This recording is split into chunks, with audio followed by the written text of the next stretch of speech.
नमस्कार मित्रों, मैं हूं आयुष गौरव और आपका बहुत बहुत स्वागत है हमारे YouTube चैनल मॉडर्न फार्मर में। आज हम आए हैं मध्य प्रदेश के भोपाल शहर में, जहां पर हमारे किसान भाई हर्षित जी द्वारा इजरायल एवोकाडो की फार्मिंग की जा रही है। तो आइए हम हर्षित जी से जानेंगे कि इजरायल एवोकाडो होता क्या है और इसकी फार्मिंग कैसे क्या की जाती है। नमस्कार हर्षित जी। नमस्ते। आपका बहुत बहुत स्वागत है हमारे YouTube चैनल मॉडर्न फार्मर में। तो हर्षित जी, सबसे पहले तो हमारे व्यूअर्स को आपका इंट्रोडक्शन दे दीजिए। मेरा नाम हर्षित गोदा है। मैंने भोपाल में एवोकाडो की खेती शुरू करी है। तो अभी आप जैसे देख सकते हैं हम हमारी नर्सरी में हैं एंड ये सारे प्लांट्स जो हैं ये इज़राइल से इम्पोर्टेड हैं एंड मेरा जो फर्स्ट कंसाइनमेंट है ये लगभग रेडी है एंड हम इन्हें नवंबर में मानसून के बाद फील्ड पे उतारेंगे, ट्रांसप्लांट करेंगे। हर्षित जी, बहुत से फार्मर्स हमारे एवोकाडो के बारे में जानते नहीं हैं, तो आप नॉर्मल थोड़ा सा बता दीजिए एवोकाडो होता क्या है। बिल्कुल।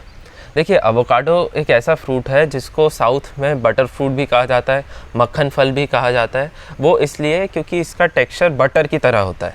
ये मीठा नहीं होता है, इसका टेस्ट काफ़ी ब्लैंड होता है, जिसको आप स्पाइसेस से या नींबू इन सब से ऐड करके इसका टेस्ट थोड़ा सा डेवलप किया जाता है और इसके हेल्थ बेनिफिट्स बहुत हैं। तो इसमें क्या होता है, इसमें मोनो अनसैचुरेटेड फैट्स काफ़ी हाई रहते हैं जी एंड ये हार्ट हेल्थ के लिए काफ़ी अच्छा रहता है और ये हार्मोन्स को रेगुलेट करता है जी।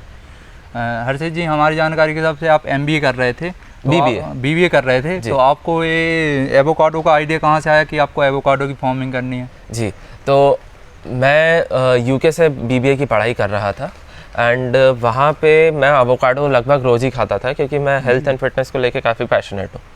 तो वहाँ पे एक बार मैंने रैपर पे देखा कि उसमें लिखा था सोर्स्ड फ्रॉम इज़राइल।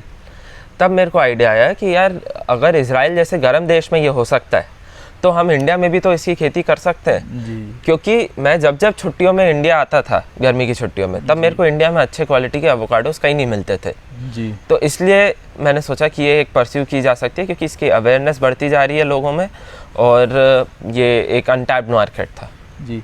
हर्षित जी, जो वेराइटीज़ होती हैं हमारे इंडिया में भी होती हैं जी, और जो इजराइल वेराइटी जो आप यहाँ पे कल्टीवेट कर रहे हैं, तो इसमें बेसिकली डिफरेंस क्या होता है?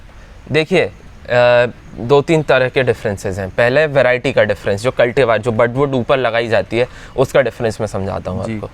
तो इंडिया में क्या होता है कि लोग 2 तरीके से एवोकाडो को प्रोपोगेट करते हैं। या तो उनने सीड लगाया, उसको उगने दिया और वो ग्रो हो रहा है और 7-8 साल बाद वो फ्रूट देने लगता है। लेकिन इस टेक्निक में क्या होता है कि एवोकाडो ट्रू टू सीड नहीं होता है या ट्रू टू टाइप। इसका मतलब ये है कि आपने जो सीड लगाया था, जो फ्रूट का सीड लगाया था और जो ट्री बन के उसमें से फ्रूट आ रहा है, उसमें वैरायटी का चेंज आ जाता है। हाँ। वो सेम वैरायटी नहीं रहती।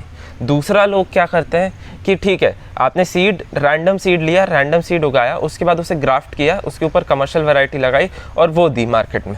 तो उसमें क्या रहता है कि ठीक है, आपने कोई हास लगा दी, मान लीजिए कोई कमर्शियल वैरायटी, तो हास में आपको वो पेड़ हासी का फ्रूट देगा, लेकिन उसमें बिकॉज आपने जो सीड था वो रैंडम सीड चूज़ किया था, तो वो डिजीज़ रेजिस्टेंस, वो यील्ड, वो कैनोपी का विगर वैसा नहीं आता जैसा कि कमर्शियल एवोकाडो की नर्सरीज़ के ऑर्चर्ड्स में या ट्रीज़ में आता है जी। तो इज़राइल में क्या किया है, एवोकाडो इज़राइल में नेटिव वैरायटी नहीं थी।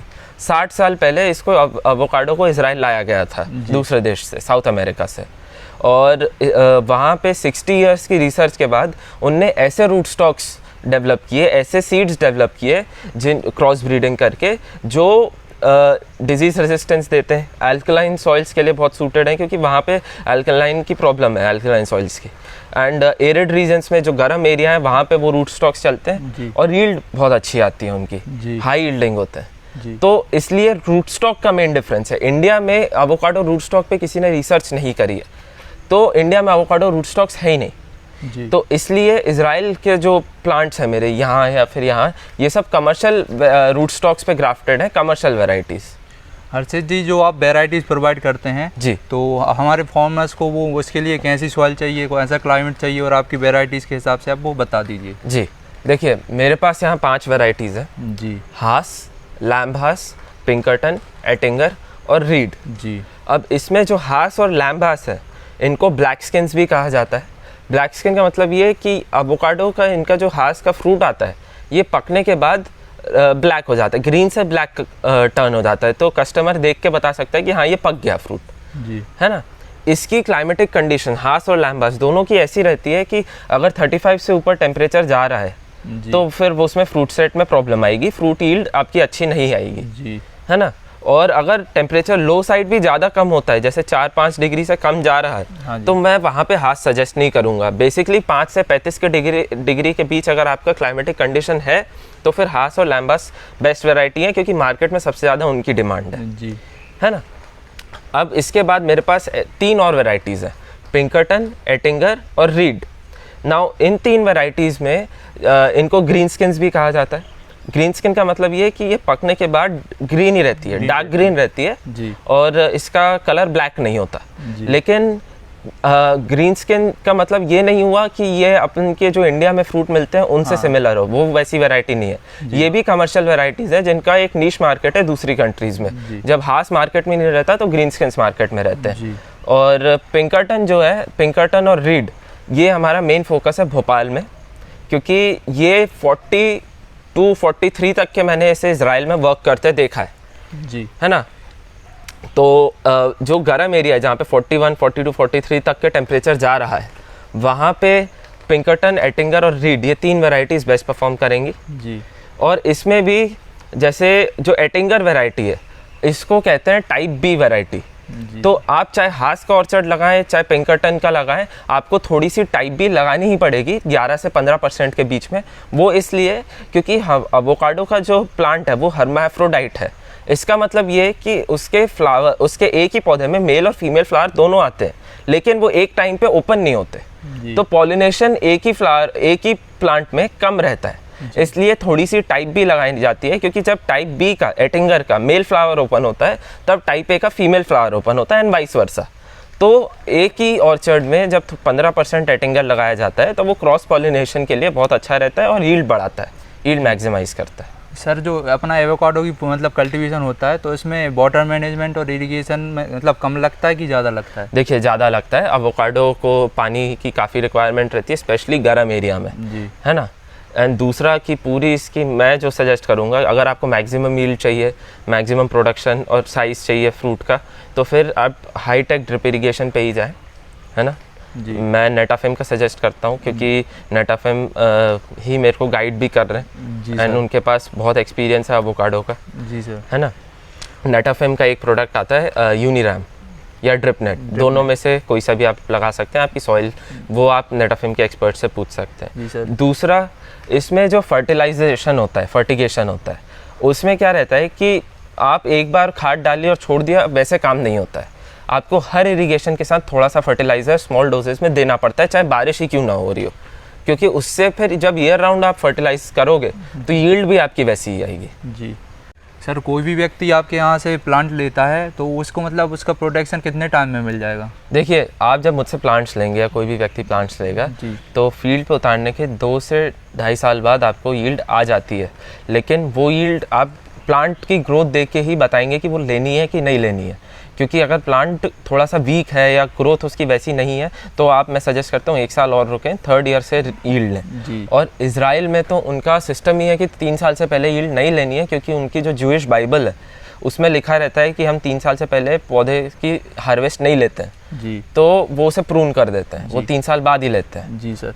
सर, जो मतलब प्रोडक्शन के बाद सबके फार्मर्स के दिमाग में ये रहता है कि इसका मतलब मार्केट वैल्यू क्या रहेगी, तो सर मार्केट में इसकी क्या वैल्यू रहती है? देखिए, मैंने जैसे आपको बताया था, इसमें 2 टाइप की हैं, black skins and green skins variety.